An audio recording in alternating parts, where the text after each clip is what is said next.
Okay. First of all, thank you for your time. Okay. So, I will introduce myself. My name Okay. is Lauren. Okay. And my name is Mohammad Najib. Najib. Okay. We are doing this interview for our class project, Jogja and Masyarakat. So, we want to know about you, about the personal background. Okay. Okay, bismillahirrahmanirrahim. Assalamualaikum warahmatullahi wabarakatuh. Well, good morning.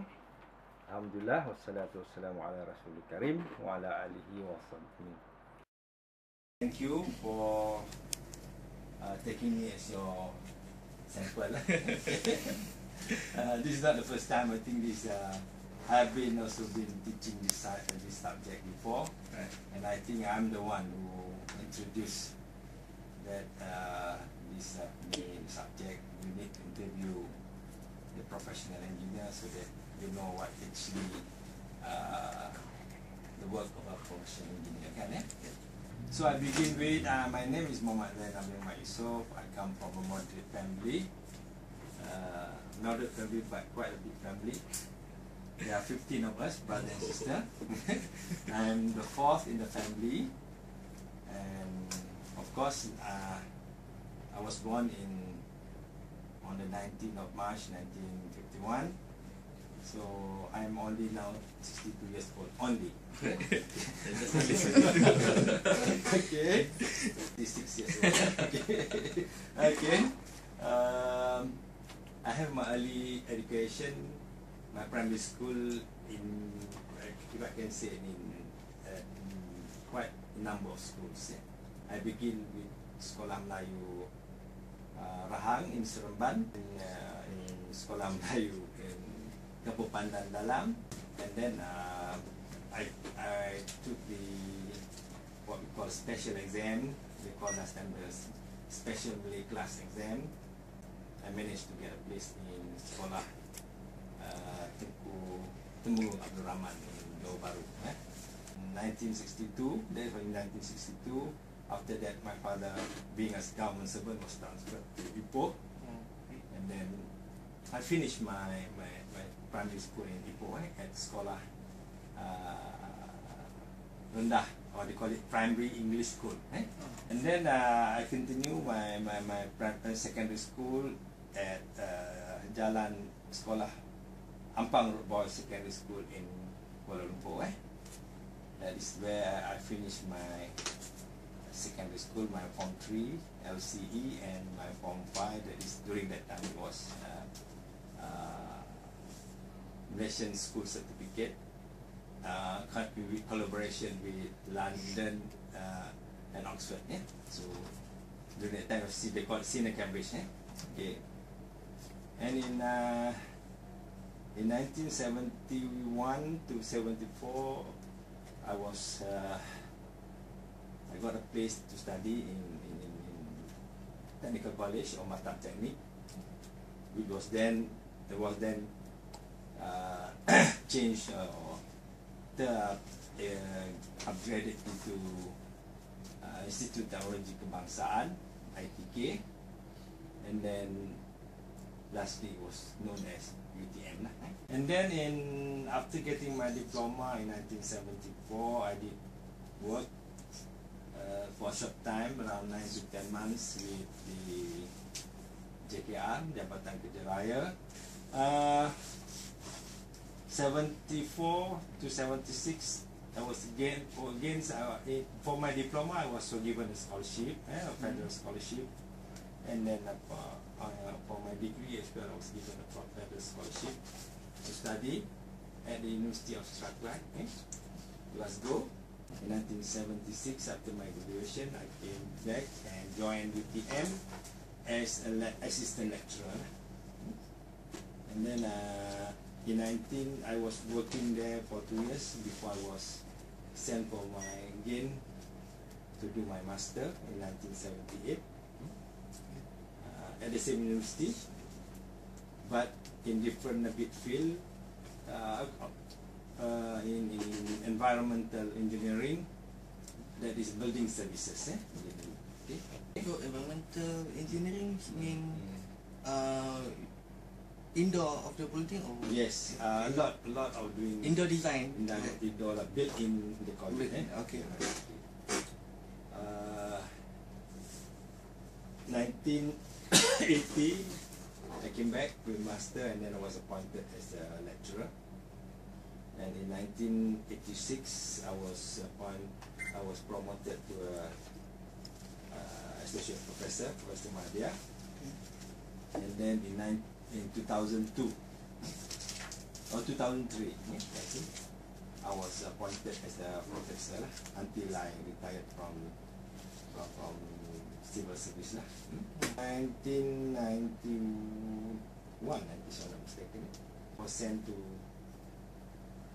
here to UTHM. That time was known as Pusat Latihan Staff Polytechnic to start. Oh, in 1991, sir. Yes. Okay. Yeah.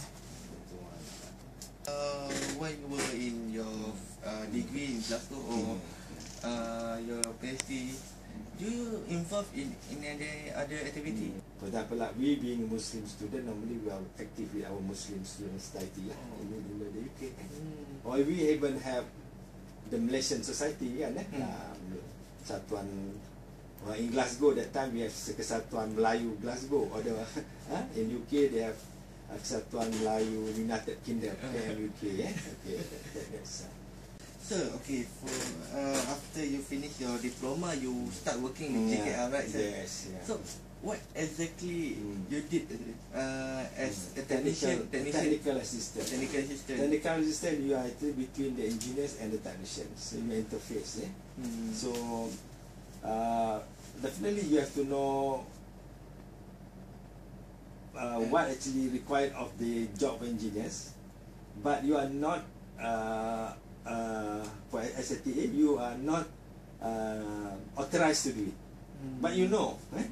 So the technical assistant is to give assistant downward. So which under the maybe the supervision or under the guidance of your head of the section is engineer. So sir, when you start teaching, what problem do you face with the students? What are major problems that most engineering students have in your experience? What is your problem? Well, I don't know whether a problem or not, but I think it's typical Malaysian student, especially maybe among the Malays, I think. Malu, shy, are not proactive enough, shy to ask lecturers question. Because why? Shy because maybe you might ask stupid question or what kind. That is, I think, the difference. That's the main barrier, I think, which our local student, especially the Malay student, my advice should overcome that. So, what about your overall achievement? The most greatest achievement? I think, Project or what? Alhamdulillah, I think thanks Allah, I think I have achieved whatever I dream in life. The next dream may be the year after lah. Surga jannah kan. InsyaAllah. But as far as I think, alhamdulillah, I think I'm very, very thanks God that Allah that I have come to a stage kind of achieve whatever I aim in my life. Okay, last question is what is your advice for us to be a future engineer, hopefully? Well, first of all, I think study hard, get a good degree. When I say good degree, doesn't mean first class. If you can get first class, go ahead. Get a reasonably good degree. Because outside there, it is a world of competition nowadays. Thousands of people already have degrees, but what degree do you have people with it? And then what other thing do you have added values compared to others? So when you are in university, I think you should take opportunity. Yeah, I think university through your MPP, through the SCP, yeah, they arrange for you, maybe have some leadership training. So go, get it. Because if you were to go after your work time, when you go to work, all these courses you have to pay for. Yeah, in university free. Yeah. Yeah. Go. Yeah. And then the last thing is, whenever you graduate, the moment you graduate, make sure you register with the board. Because your experience is only counted from the day you register with the board. If you work for 10 years, you don't register, the 10 years is burned.